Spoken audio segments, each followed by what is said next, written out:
Good morning, students. In our second video of Unit 6, Read 1, Strike Against War, we learned that now Helen is ready to ask the fair field and no favor કે એક નિષ્પક્ષ એમને અને કોઈપણ પ્રકારના તરફેણ વગરનું ક્ષેત્ર જોઈએ છે. She had already entered in the fight against preparedness and against the economic system કે જે રીતની વ્યવસ્થા તંત્ર નીચે આપણે જીવી રહેલા છે તેના વિરુદ્ધમાં અને જે સુસજ્જતાથી વર્ષોથી જે પ્રણાલીગત ચાલતું આવેલું છે તેના વિરુદ્ધમાં લડત આપવા માટે તેઓ મેદાનમાં ઉતરી ગયા છે. અને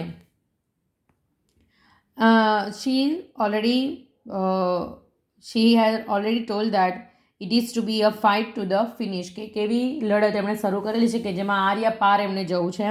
એન્ડ આસ્ક નો ક્વાર્ટર અને કોઈની પણ એમને દયા કે મરસી એટલે કે દયા જોઈતી નથી. She is ready. Now let's see the second paragraph. All the machinery of the system has been set in motion. See, it is idiom, set in motion. અહીંયા પણ આ ask no quarter એ idiom હતું, મેં તમને અગલા વિડીયોમાં explain કરેલું. અને set in motion એ પણ idiom છે. જે set in motion that means કે start something moving એટલે કે કાર્યરત બનાવવું અથવા તો બનવું. અહીં આપણે કાર્યરત બનાવવું એ અર્થમાં લેવાનું છે. પેલું આસ્ક નો ક્વાર્ટરનો મતલબ થાય નોટ ટુ ડિમાન્ડ, મરસી એટલે કે દયા કે મદદ ન માંગવી. હેલનને કોઈની દયા કે કોઈની મદદ જોઈતી નથી. અને અહીંયા હેલન કહે છે કે all the machinery of the system has been set in motion કે જેટલી પણ આ તંત્ર છે એમાં મશીનોને યાંત્રિકપણે ગોઠવી દેવામાં આવ્યા છે. અને above the complaint and din of the protest from the workers is heard the voice of authority કે બહુ જ તમે યુનિટને બહુ જ બારીકીથી સમજવાની કોશિશ કરજો કારણ કે આ સ્પીચ છે. સ્પીચમાં કેવું કે લોકો એક મુદ્દા પરથી બીજા મુદ્દા ઉપર ક્યારે ઝંપલાવી દે એ આપણને બહુ ધ્યાનથી સાંભળતા હોઈએ ને તો જ ખબર પડે. એટલે અહીંયા હેલનનું એવું જ છે. હેલને કીધું કે એક વ્યવસ્થાતંત્ર કાર્યરત થઈ ચૂક્યું છે. એમાં અબો ધ કમ્પ્લેન કે આ બધી જે ફરિયાદોની ઉપર and dean of the protest the word dean that means કે નોઇઝ, ઘોંઘાટ કે વિરોધ, પ્રોટેસ્ટ એટલે કે વિરોધ કરો. તો વિરોધ કરવાનો જે આ ઘોંઘાટ છે તે બધાની ઉપર the workers is heard the voice of authority કે કામદારો સત્તાધીશોનો અવાજ સંભળાઈ રહ્યો છે કે કર્મચારીઓના વિરોધના સૂર અને ફરિયાદોથી ઉપર. યાદ રાખજો, વિરોધના ઘોંઘાટ અને ફરિયાદોની ઉપર સત્તાધીશોનો બાજે અવાજ સંભળાઈ રહ્યો છે. અને સત્તાધીશો શું કહે છે જો એ લોકોના શબ્દો બી ઇન્વર્ટેડ કોમામાં આપેલા છે. Friends, it says, fellow workmen, patriots, your country is in danger. આ સત્તાધીશો બોલે છે. શું બોલે છે જુઓ.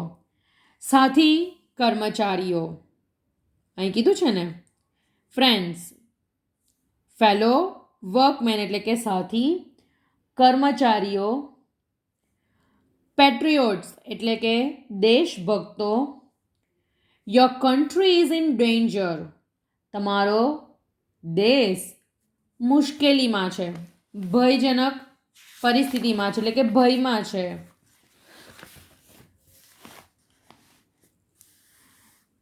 There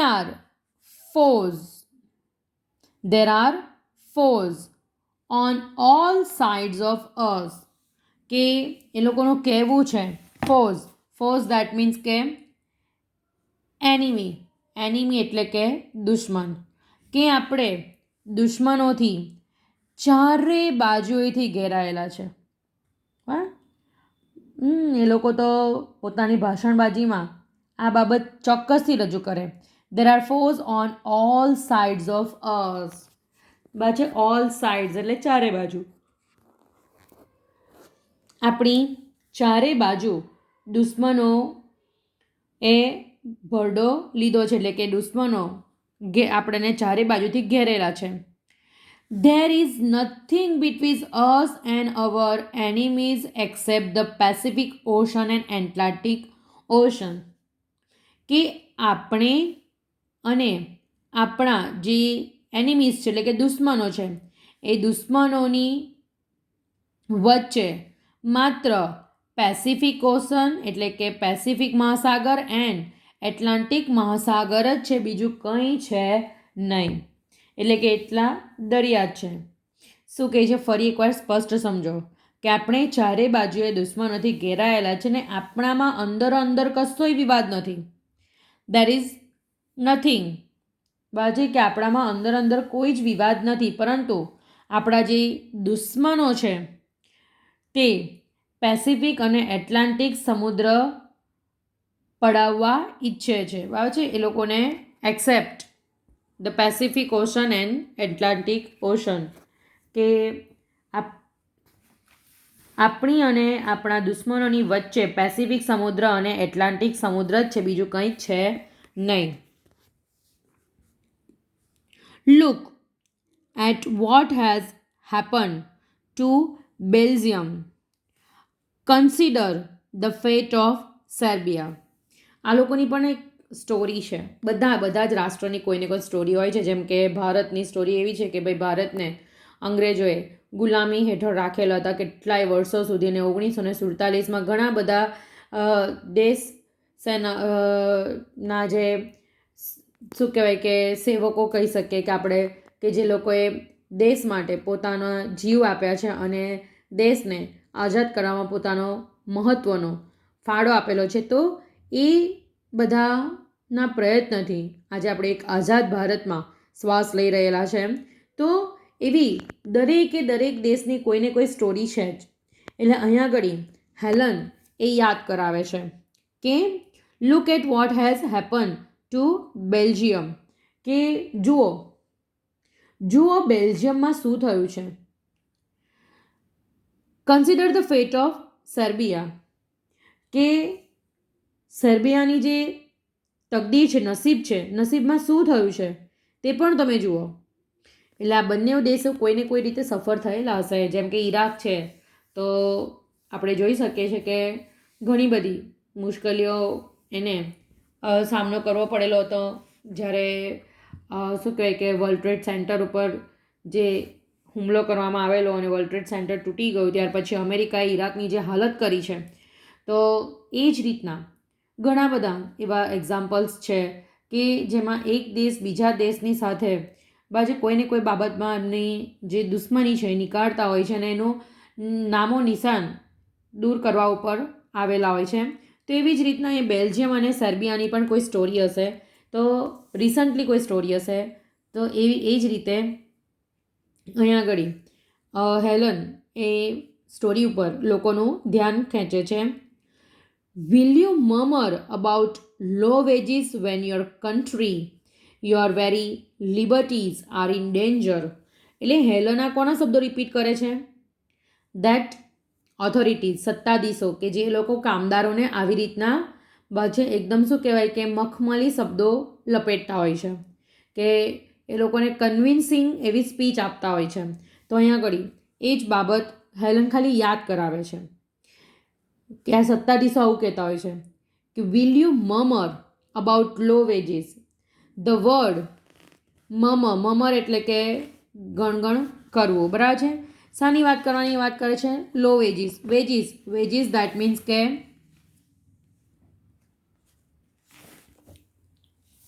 the word veggies that means salary, બરાબર છે.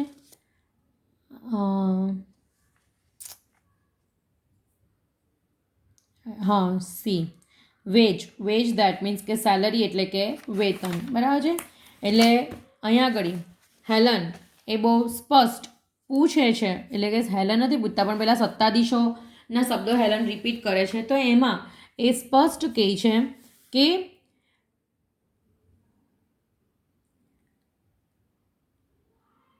તમારી આસપાસ જુઓ, શું તમારી આઝાદી તેમની જેમ ખતરામાં છે? અને તમે શાની વાત કરો છો? ઓછા વેતનની વાત કરો છો? તમે બધા ઓછા પગારની ફરિયાદો કરો છો, પણ તમારી આસપાસ જુઓ, શું તમારી આઝાદી બાબત છે જોખમમાં છે? Danger. What are the miseries you endure compared to the humiliation of having a victorious German army sailed up the East River? C students, paragraph થોડો ડિફિકલ્ટ પડશે એટલે એને બહુ ધ્યાનથી સમજવાની કોશિશ કરજો કે અહીંયા હેલને બહુ જ સ્પષ્ટ શબ્દોમાં આપણને સમજાવવાની કોશિશ કરેલી છે કે જ્યારે સત્તાધીશો પોતાની સ્પીચ આપતા હોય ને તો એમાં એ લોકો વર્કર્સને પોતાના કરવા માટે, એટલે વર્કર્સો એ લોકોના શબ્દો ઉપર પૂરેપૂરું ધ્યાન આપે એટલા માટે એ લોકો કહે છે કે બેલ્જિયમના શા હાલ થયા છે તમને ખબર છે? સેરેબિયાનું પ્રારબ્ધ એટલે કે નસીબ તમે ધ્યાનમાં લો છો? જ્યારે તમારો દેશ ભયમાં હોય ત્યારે શું તમે ઓછા વેતન કે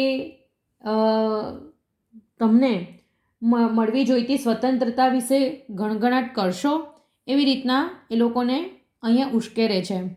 vote are the miseries you એન્ડ્યોર, કે અહીંયા આગળ એ લોકોને પૂછે છે, પાછે સત્તાધીશો પૂછે છે કે જ્યાં કીધેલું છે કે compare to the humiliation of having a victorious German army sailed up the East River. East River એ નદી છે. સેલ્ડ અપ દેટ મીન્સ કે મુસાફરી કરવી, બરાબર છે, એ અર્થમાં છે. વિક્ટોરિયસ જર્મન આર્મી એટલે કે વિજેતા જર્મન જે સૈન્ય છે કે એમને જે હ્યુમિલિએશન એટલે કે ધ વર્ડ હ્યુમિલિએશન સી આપેલું છે. હ્યુમિલિએશન એટલે કે ડિસગ્રેસ, અપમાન, ડિગ્રેડેશન એટલે કે ઉતારી પાડવું તે, અને એન્ડ્યોર એટલે ટોલરેટ એટલે સહન કરવું. એટલે હવે તમે સમજી શકો છો કે તમારા જે પૂર્વ તરફ એટલે અહીંયા કીધું છે ને ઈસ્ટ રિવર એટલે કે પૂર્વ તરફ પ્રયાણ કરતા જે જર્મન સૈન્યની જેમ તમારા નસીબમાં અપમાનો સહન કરવાનું તો નથી ને? એ આર્મીએ અપમાન સહન કરેલું છે તો એવું અપમાનો સહન કરવાનું તો નથી ને, કારણ કે અપમાન સહન કરવું પડે એટલે તે લોકોએ મુસાફરી કરવી પડે છે, એટલે મતલબમાં એક સ્થળેથી બીજા સ્થળે પ્રયાણ કરવું પડે છે, બરાબર? એવું તો તમારા નસીબમાં નથી ને? ક્વાઇટ યોર ગ્રમ્બલિંગ, વક્તા જ બોલે છે કે તમારો ગણગણાટ બંધ કરો. ધ વર્ડ ગ્રમ્બલ દેટ મીન્સ કે મમરિંગ એટલે કે ગણગણાટ કરવો તે, એટલે શું કહે છે કે તમારો ગણગણાટ બંધ કરો. Get busy and prepare to defend your firesides and your flag. બાજે એ લોકોને આ જે વક્તાઓ છે, ઓથોરાઇઝડ પર્સન, એ શું કહે છે? ઓર્ડર કરે છે. ઓર્ડર મતલબમાં ઇન્સ્ટ્રક્ટ કરે છે, સૂચના આપે છે કે ગેટ બિઝી તૈયાર થઈ જાઓ, એન્ડ ગેટ બિઝી એટલે કે વ્યસ્ત કરો, and prepare to defend your firesides અને તૈયાર થઈ જાઓ તમારા પોતાના ઘરોનું રક્ષણ કરવા માટે. ડિફેન્ડ એટલે રક્ષણ કરવું, અને ફાયર સાઇડ્સ એટલે કે ઘર, બરાબર? કે તમારા પોતાના ઘરનું અને રક્ષણ કરવા માટે તૈયાર થઈ જાઓ, વ્યસ્ત થઈ જાઓ. એન્ડ યોર ફ્લેગ એટલે કે ધ્વજ. એટલે અહીંયા આગળ હેલન એ જે ઓથોરાઇઝડ વ્યક્તિઓ છે, જે કામદારોને આવા શબ્દો કહે છે કે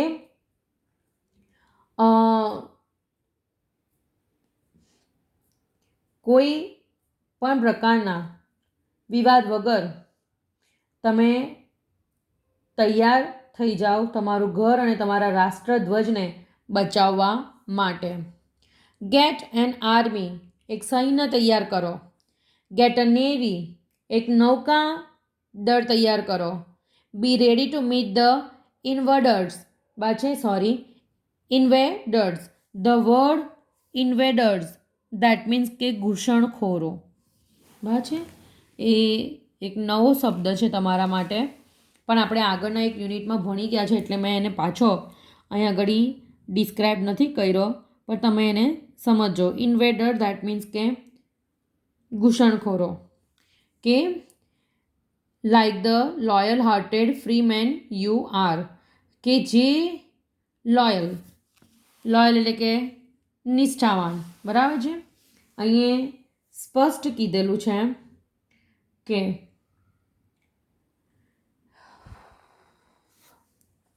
એક સૈન્ય તૈયાર કરો, ગેટ અ નેવી નૌકા તૈયાર કરો, be ready to meet the ઇન્વેડર્સ, અને તમારા જે ઘૂસણખોરો છે એને મળવા માટે તૈયાર થઈ જાઓ, જેવા the loyal hearted Freeman you are, કે જેટલા શું કહેવાય કે તમે લોયલ હાર્ટેડ એટલે કે નિષ્ઠાવાન વ્યક્તિઓ છે, તો તેની સાથે જ તમે તૈયાર થઈ જાઓ. એટલે બહુ સ્પષ્ટ શબ્દોમાં અહીંયા આગળ કહી દીધેલું છે કે